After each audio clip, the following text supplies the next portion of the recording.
Hello, hello.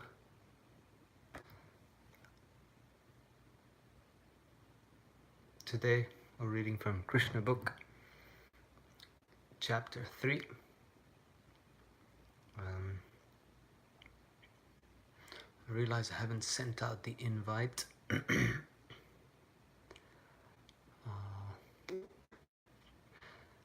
Suppose somebody with the link will be able to see it. Anyways, test run on my own here. Why not? So, chapter 3, let's start with a summary of chapter 2. Chapter 2 described how the seventh child of Devaki was conceived. She was pregnant for the seventh time, and little did she know she was pregnant initially of a male child who got transferred over to another wife of Vasudeva, who wasn't in prison. This was done by Yoga Maya, Krishna's internal potency, and took the place of the brother of Krishna in Devaki's womb. And so Devaki birth to, and Kamsa then tried to slay that girl, and when he was about to slay her, she basically and chastised him, increasing his fear. So here in the birth of Lord Krishna, chapter 3, finally the eighth child. We've heard now about all the other previous children being born. So the chapter starts with a glorification of those that listen to the pastimes of Krishna. His appearance, birth, and activities, they're all transcendental. And the one who understands them factually becomes eligible to be transferred to the world. So Krishna doesn't like acting in an ordinary way, and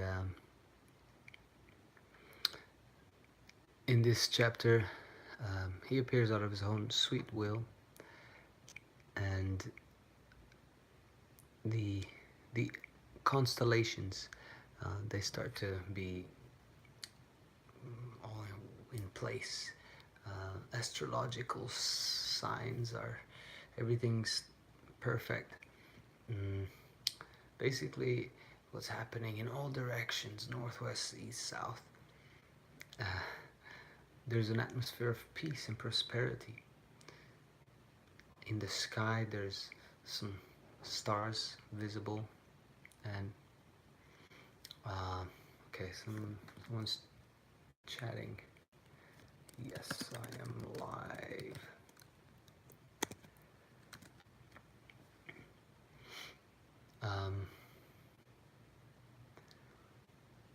Rivers were flowing full of water. Lakes were beautifully decorated with lotus flowers. The forests were full of beautiful birds and peacocks.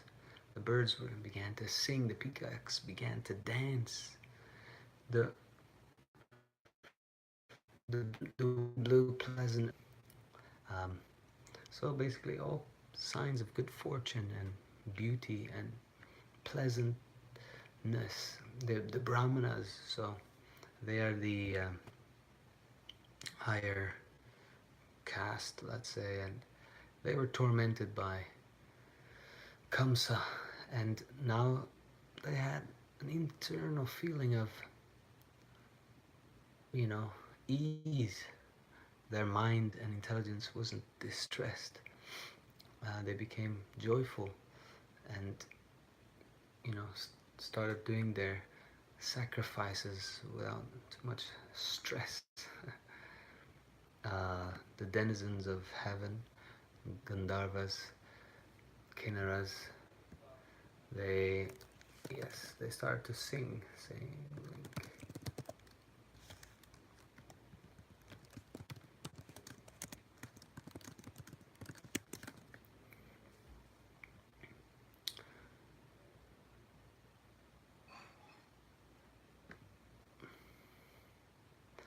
So now Vishnu, residing in the heart of every living entity, in the darkness of night, appeared before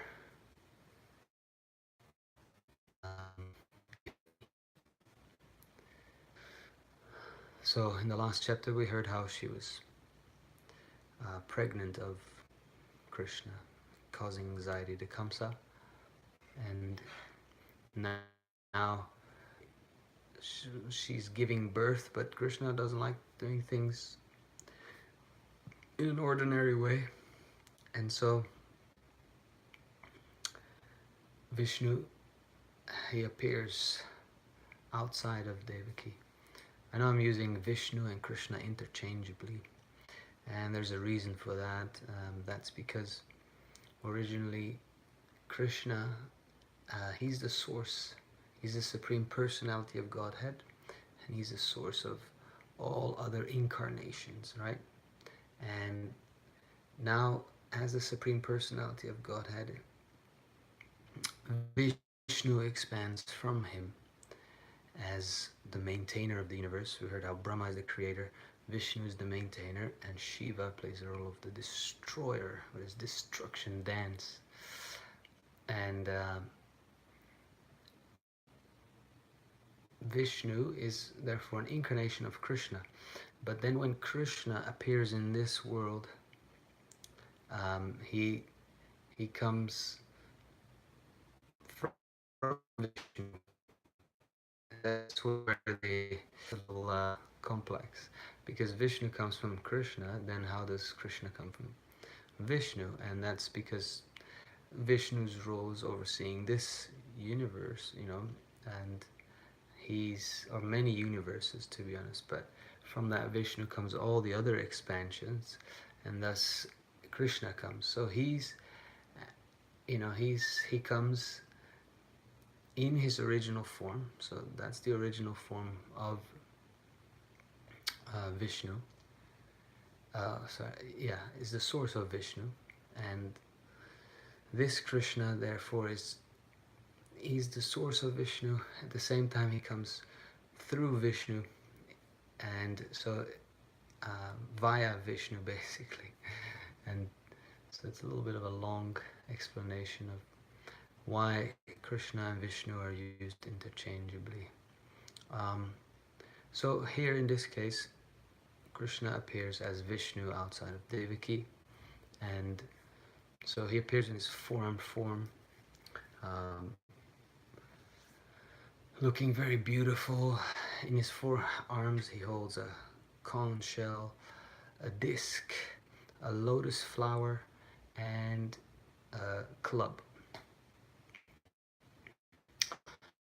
He's got the mark of Shiva, and which is a little bit of white hairs on the chest, and then he wears the Kaustuba jewel on his necklace and jewel.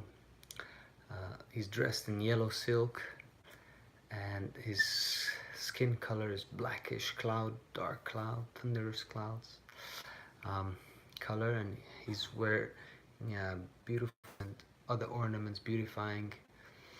Well, it's said that Krishna beautifies the ornaments instead of the ornaments beautifying him. Vasudev, you know, he's struck seeing this form. He's also there seeing that. So Krishna, you know, at the time of supposedly birth, there standing with four arms, and yeah, so no wonder he's struck Vasudev. And even though he's, imprisoned in Kamsa's prison cell, uh, he's surprised to see the Supreme Personality of God, Vishnu, here present right there for him. And Vasudev, you know, in general, when there's a child, it's an occasion to celebrate. And now he's thinking, oh, how much I would like to celebrate. I mean, even if it was an ordinary child, I'd like to celebrate. But what about this occasion? I'm the Supreme Personality of God that is taking birth. I don't know what I have done, but must have done millions of births of prayers and praise to become a father of. So occasion to celebrate. Um, so he wanted to give thousands of cows in charity. That's what kings do as they celebrate. To the Brahmanas, they give in charity, because the Brahmanas actually live mostly off charity. It's a whole system which works. Um, used to work. Nowadays, things have been a bit twisted. Um, Vasudeva wanted to perform charitable ceremonies celebrating Krishna's appearances, and yeah, obviously he couldn't do that. He also became completely free from fear of Kamsa. The newborn baby was so he took that form, and then Vishnu then took the form of a cute baby, baby Krishna. Now, before he took the form, Vasudeva went on to say more prayers, basically, telling Vishnu how surprised he is, what a wonderful thing that he could appear within Devaki's womb, and he's the cause of all causes. Vishnu lies in the causal ocean, and his exhale universes come out, and when he inhales, then those universes are finished as well, and these are like trillions and trillions, and there's some cosmology to do, and to explain. I need to explain some cosmology in order to explain these three types of Vishnus that are present. So Vasudeva is, he's saying how amazing it is that he gets to father Krishna, and that Vishnu and Krishna are coming right here in his prison cell.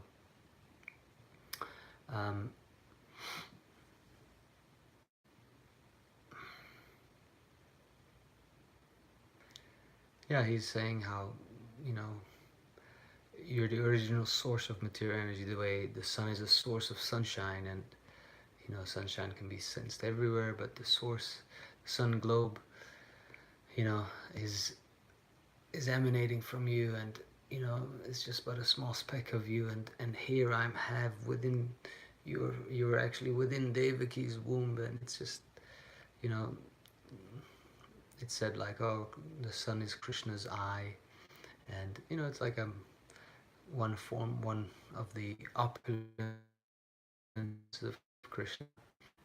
And to see that of being within the belly of his wife, then he's like flabbergasted, amazed, and in awe. And he goes on to say several prayers, stating how your appearance and disappearance are beyond the influence of material qualities. Your lordship is the supreme Brahman, the controller of everything, and there's nothing inconceivable or contradictory in you. The material world and all its works, all its intricate works, they work under your superintendence, and so he's realizing the ultimate stature of Krishna and Vishnu, because he's seeing him in that form of four-armed form, and And that kind of draws that type of, awe and reverence. Things will change later when Krishna takes the form of a baby, and then, you know, you tend to get more paternal feelings and tend to even forget uh, the baby's position as God and Almighty and this and that. So he's also saying how he understands how Krishna has come in order to kill uncivilized Kamsa and his followers and his alliances and all those. Um, and he knows because it's at night, and when Krishna is born, and he's Kamsa's probably rolling around in his bed thinking of Krishna, um, in fear of Krishna. Now Devaki also starts offering prayers. She's obviously frightened, of her brother's atrocities, of her brother having killed all her children. And she also goes on to explain, you're the source of, your forms, your expansions as Ram, Hayashirsha, Nrsimha, the half man, half lion form, Varaha. She's obviously been educated in those stories, and she starts glorifying Krishna for those incarnations and forms, and yes, telling the transcendental beauty and goodness in all those pastimes, and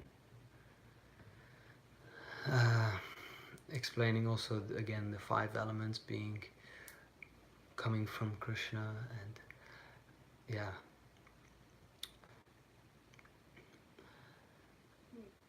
explaining the greatness of Krishna and God, how everything is within him and everything comes from him, expands into what we see and what we know, but the original source of it is him. And saying like you're the director of everything that we see, and the reservoir of all potent energies.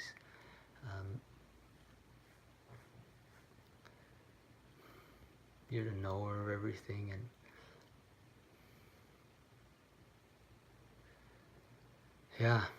And she also says something nice, that when one of these fearful living entities comes under the shelter of your lotus feet, he can lie down without anxiety of being attacked by a formidable death. So she's noticing how everybody's fleeing in fear from one body to another, one planet to another, yet they're not free from this onslaught of birth and death. Because birth is also not good news, in the sense that and she's noting how Krishna is the shelter of those that are tormented by birth and death. And Prabhupada says this is confirmed in the Bhagavad Gita, because Krishna later in life when he grows up from baby to boyhood to youth,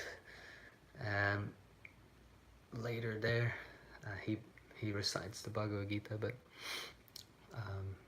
this is corroborated there.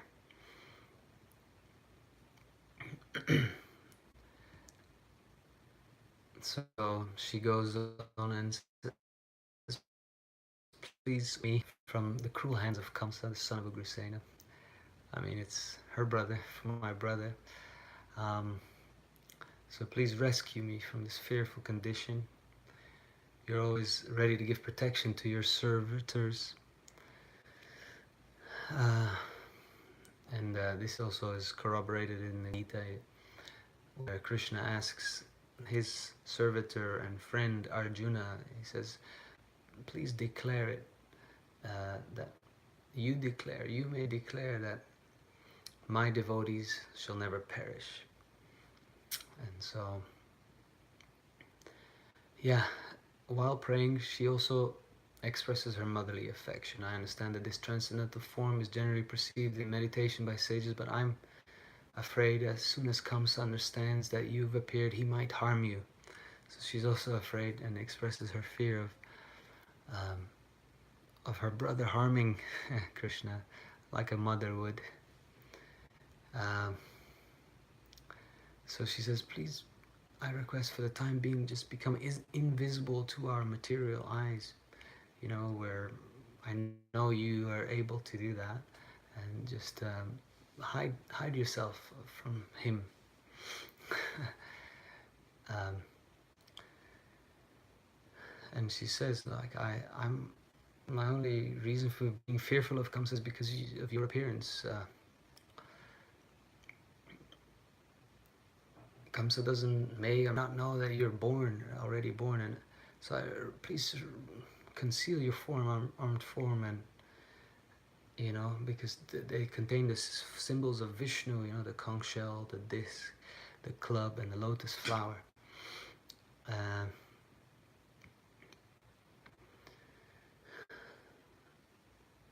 yeah, so on hearing the prayers of Devaki, and Lord Krishna, Vishnu, in his formed form, he says, "My dear mother," he goes on to tell the previous lives of Vasudeva and Devaki. You were living as one of the Prajapatis, which is the progenitors of the universe. As at that time, you guys were Sutapa and Prishni, and yeah, Lord Brahma, as the father of Sutapa and Prishni, as the first creator, he asks both of them to generate offspring. And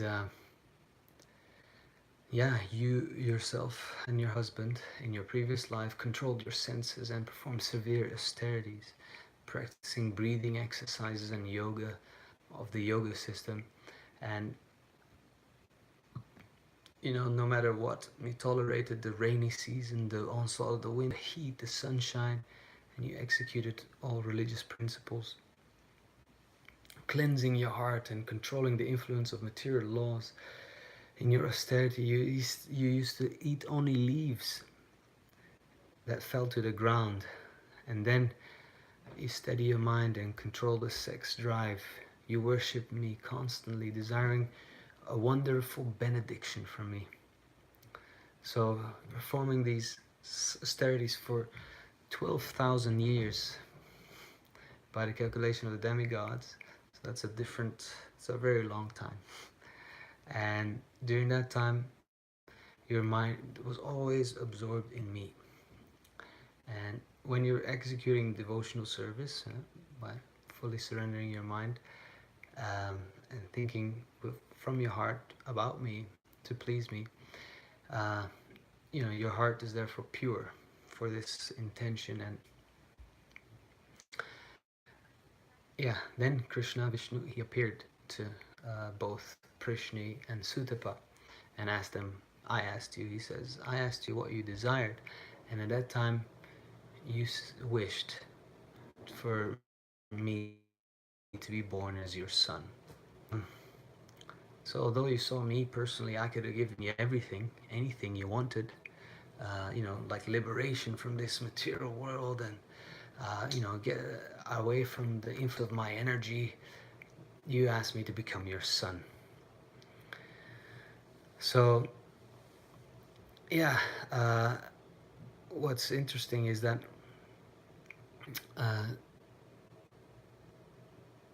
they, perpetually want uh, to be Krishna's father and mother.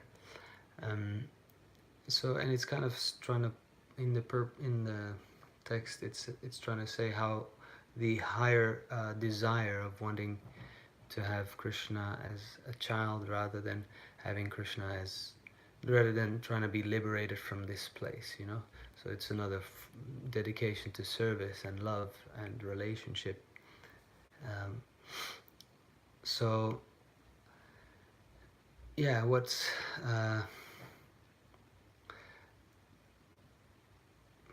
yeah, what's interesting is that when you ask Krishna to be your son, he can't, you know, give an expansion because, you know, that wouldn't be, that would be like cheating, and many other things he can kind of have his expansions take care of it or someone else. But in this case, there's no going around that. um, Sometimes devotees will be like, I want a son like you, and then Krishna is like, there's no one like me, so I have to be the one that comes. So yeah, uh, they they have not, it was not the first time that Devaki and Vasudev, but he he gave them 3 times the occasion to be his parents. And so that life where they prayed for that, um, Krishna appeared, and his name was in that lifetime Prishnigarba. And then in the next lifetime, Vasudeva and Devaki were Aditi and Kashyapa. And then they bore a child, Upendra, who's another nice story from the Srimad Bhagavatam, Vamana Dev. And yeah, and so they were now going to be Krishna's parents for the 3rd time. Um, so he's like, my dear mother and father, you've raised me many times as your child, and I'm very much pleased. And obviously, I know you're concerned about me and afraid of Kamsa. Uh, so he says, I order you to immediately take me to Gokul and exchange me for the daughter who has just been born to Yashoda. So another trick in the night, uh, Krishna asks them to bring him to Gokul, which is away. And so being ordered by the Supreme Personality of God, Vasudeva prepared to take his son. And at that point, Krishna, he took the form of a baby, a cute, beautiful baby. And it so happened that in that distant place, a daughter was born to Nanda and Yashoda. And here Krishna had been born. And now Vasudeva was asked by Krishna to take Krishna, as baby Krishna, to Gokul and exchange the baby for the daughter born from Yashoda and Nanda. And because of the internal potency of Krishna, the doorkeepers of the jail were fast asleep, and all the palace doors opened. All the doors that were barred and shackled, usually they opened. The night was dark, but as soon as Vasudeva took Krishna on his lap and went out, he could see everything just as in sunlight. He had the ability to see. And yeah, this is also a part of like an analogy. Where there's Krishna, where there's knowledge, then there's no illusion, there's no darkness. So the darkness of night disappeared, the prison doors automatically opened, there was thunder in the sky and severe rainfall. And Vasudeva was carrying Krishna in the falling rain, and a serpent, and we know who that serpent is because he has that role in other places, he came and covered, hampering the rainfall. And then Vasudeva reached the bank of the Yamuna, which separates, Mathura, the city, and this town, Gokul. And how is he going to do that? And well, the furious, foaming river with roaring waves, and so, well, once Vasudeva and Krishna came there, they basically created passage. The river parted the way Moses did that, and yeah, it gave path to Vasudeva. This is this happened here, and this happened also in another story of Krishna, where he's as Lord Ram, he's able to bridge of India and Sri Lanka. You know what Hanuman jumped, that later they built a bridge similarly, you know, where the ocean is reciprocating with Krishna. So he entered the home silently where Yashoda was sleeping and exchanged his son for the baby girl, and then entering the house silently, exchanging the boy for the girl, he returned to the prison of Kamsa and silently put the girl in the lap of Devaki, and again put the shackles on himself. So Kamsa couldn't recognize that anything happened, and that's the end. Yeah.